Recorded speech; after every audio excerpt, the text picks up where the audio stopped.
Golly Park, Bubba Sparks. Booty, booty, booty, booty, rockin' everywhere. Booty, booty. Breakfast short. Hey, I don't know what to do. YouTube is Desi and I'm back with another video, you guys. I actually have a meeting I have to do within the less than 8 minutes, so I'm gonna try to do this video for you guys real quick. So basically, most people want to know as far as for what is it like working at a plasma center. So basically, working at a plasma center is very busy. That's for one. It's very busy. It's different types of things that you're gonna want to expect as far as for working at a plasma center. Most people want to know how is it beneficial for you, so I'm gonna get right into that video for you guys. So for one, working at a plasma center, you can get plenty of experience, you guys. It can help you out because one, you'll be able to understand as far as for the flow of things, as far as for working with many donors. If I say patients, it's the same thing, you guys. So basically with working at a plasma center, you're going to average at least more than 100 patients a day. Sometimes it could be less depending on if it was holidays and stuff like that. Most people usually don't come, but non-stop there's like donors like that, like literally. One, your typical day, basically you could work either early in the morning or you could work late at night. So usually if you're working early in the morning, it's like a 6 a.m. to 2 p.m. or 6 a.m. to 3 p.m. You also have like the midday shift where it's like a 8 to 5, and then the late night shifts is around like 11 p.m. to 8 p.m. or pretty much whenever the last donor is finished. You get to have plenty of experience as far as for understanding on how to stick donors and also dealing with different types of veins. You do have patients who are a lot more obese, so you'll be dealing with a lot of patients who have a lot more skin where you have to get deeper into the tissue.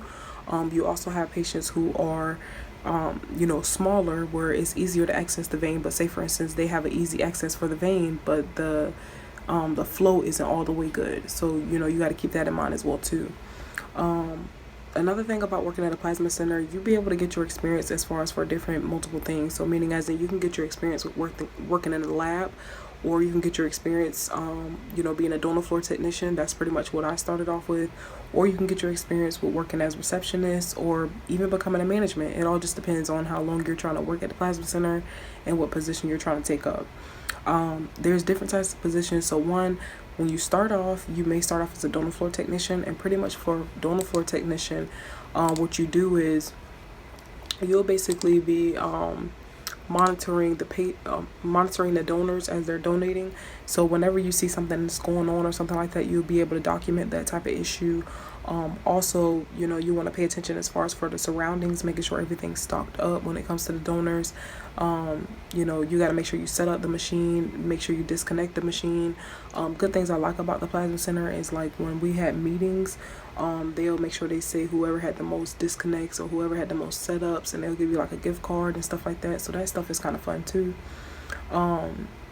Now with phlebotomy, basically you'll be the one sticking the donor. So you'll have the donor floor technician that'll set up the machine. Then you have the phlebotomist who will be able to stick you, basically making sure that you have a successful draw. Anytime there's like a blood leak out or there's no flow, the phlebotomist will have to come over and adjust the needle. Sometimes we may have to turn the pressure down for the cuff.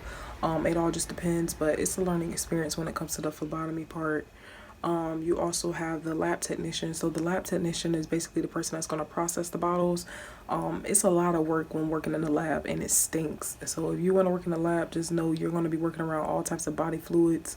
It just has a smell in there. I don't see how people could do it, but it's definitely a good experience. You could take it on to another job, so I would definitely check into that. And as far as for the receptionist, they'll be the ones that pretty much help guide you when doing the kiosk. So you have to answer a couple of questions, and then also they'll have you in the booth where you have to they take your blood pressure, your hematocrit, and also hemoglobin, total protein. They have to make sure they take all that type of stuff. If your blood pressure is too high, they'll tell you to sit down for the first time. If you take it again and it's still too high, they'll tell you to come back a different day. That's usually sometimes the hardest part when it comes to phlebotomy, because most people, they get turned down and it's just, they throw a fit, or sometimes they just bring up all these excuses just so you can kind of let them onto the floor. But it's your job to make sure that you're doing and making sure that you comply with the standard precautions and everything like that, because you can lose your job for trying to send someone out there if they're not okay with their vital signs. I feel as if a plasma center is very beneficial for anybody, because I feel like you can get your experience with that. You could just start off with that, and that can just let you know as far as for whether you'll like phlebotomy or not. Most people want to know as far as for, is it a hard job? I don't too much think it's a hard job. I just feel like if you pay attention and you know what you're doing, you should be fine. For the most part, it's not a race. So just kind of make sure that you just stick to what's being told. And that can pretty much help you out. But in the meantime, I'm hoping everybody have a great one. If you guys have any questions or anything, don't forget to like, comment, and subscribe. And leave your questions down below, because I will make sure that I answer everything for you guys. Make sure everybody stays safe, and peace, y'all.